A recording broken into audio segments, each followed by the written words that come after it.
JEE mains के result declare हो चुके हैं और बहुत सारे ऐसे बच्चे हैं जो जेई मेंस क्वालिफाई नहीं किए होंगे और उन्हें लग रहा होगा कि उनकी जिंदगी अब खत्म होते हुई नजर आ रही है। परिवार वाले, रिश्तेदार बहुत सारे ताने दे रहे होंगे। वो सोच रहा होगा कि अब हम आगे जिंदगी में क्या करें।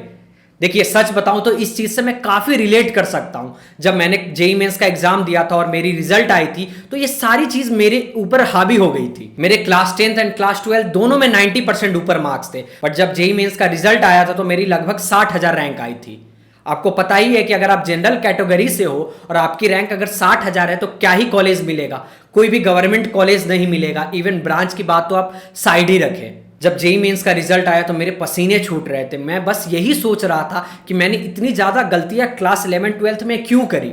दोस्तों के साथ बाहर घूमना, अपनी खुशियां दूसरों पर डिपेंड करना, ये छोटी छोटी चीजें अब इतनी बड़ी लग रही थी। मुझे बहुत ज्यादा रिग्रेट हो रहा था कि काश मैं ये सारी गलतियां नहीं करता।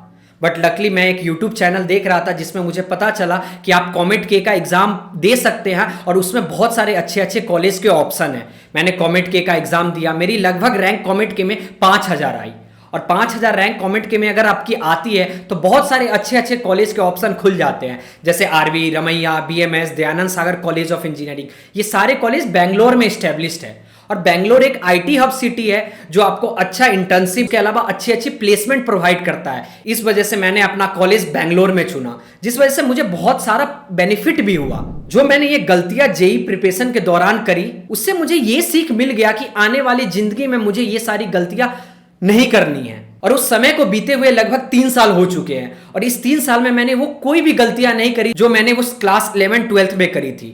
सो गलतियों से सीख हमें लेते रहना चाहिए।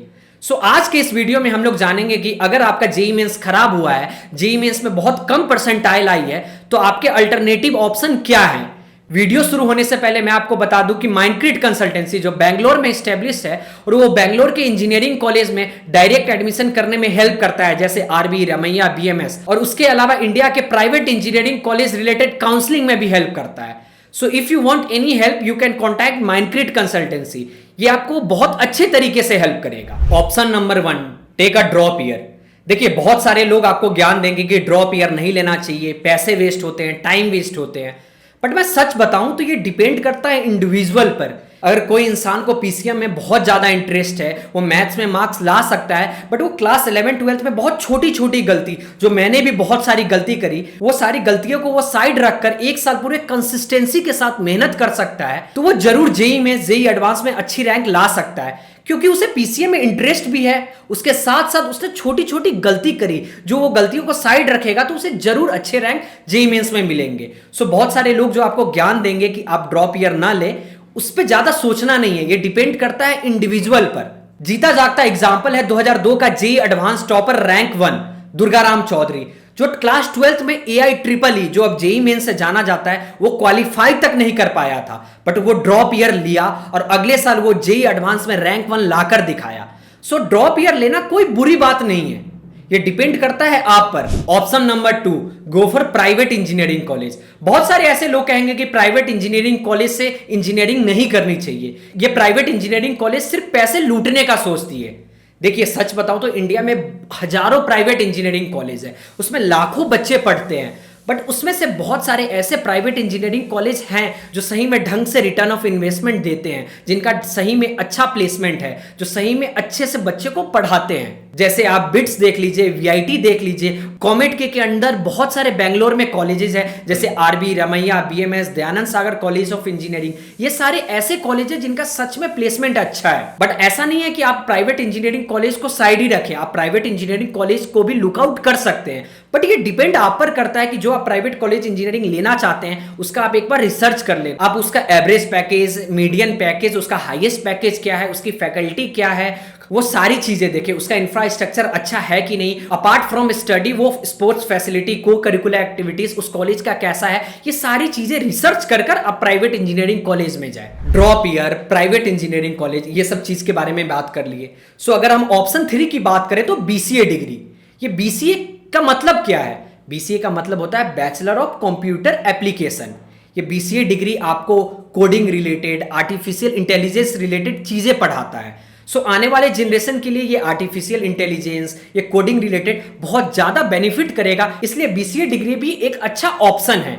बीसीए डिग्री की बात करें तो ये लगभग 3 साल का कोर्स होता है। बहुत सारे ऐसे कॉलेज है जो ये बीसीए डिग्री 4 साल का भी करवाते हैं, बट ये मोस्टली 3 साल का ही कोर्स होता है। अगर आपको टॉप 5 कॉलेज में बीसीए डिग्री मिल रहा है, जैसे क्राइस्ट यूनिवर्सिटी, रमैया यूनिवर्सिटी, जो सब बैंगलोर में है, तो आप जरूर बीसीए डिग्री की तरफ देख सकते हैं। बीसीए डिग्री की खूबी यह है कि अगर आप पीसीएम से हैं तो आप आसानी से बीसीए डिग्री कर सकते हैं, और ऑन कैंपस प्लेसमेंट भी आपको, जैसे बीटेक में प्लेसमेंट मिलता है, उस तरीके का on campus placement BCA degree वाले बच्चों को भी मिलता है, जिसका लगभग एवरेज पैकेज 6 से 7 लाख रुपए जाता है। और अपार्ट फ्रॉम ये पीसीएम ब्रांच, अगर आप कॉमर्स से हैं, आर्ट्स से हैं, तो भी आप ये बीसीए डिग्री कर सकते हैं।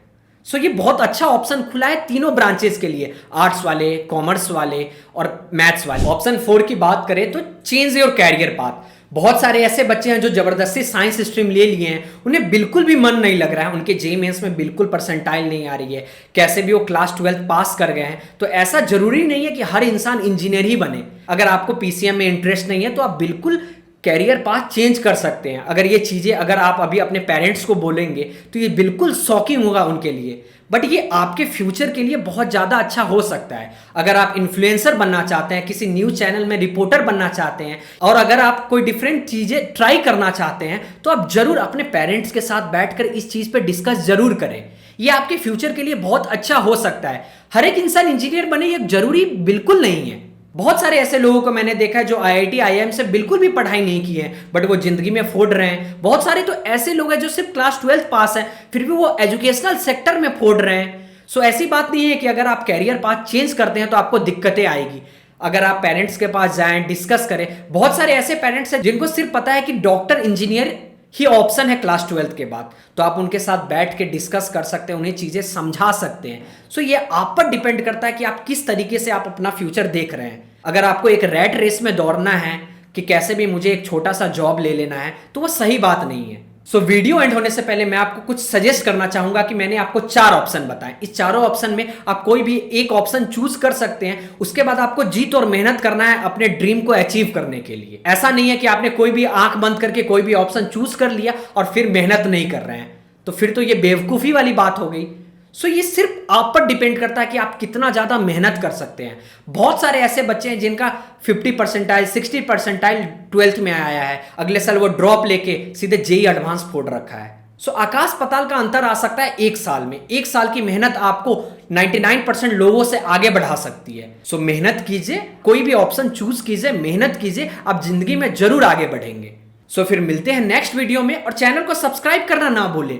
और अगर आपको कोई भी हेल्प चाहिए तो कॉन्टैक्ट नंबर डिस्क्रिप्शन बॉक्स में दिया हुआ है, आप व्हाट्सएप पे मैसेज कर सकते हैं या डायरेक्ट कॉल भी कर सकते हैं।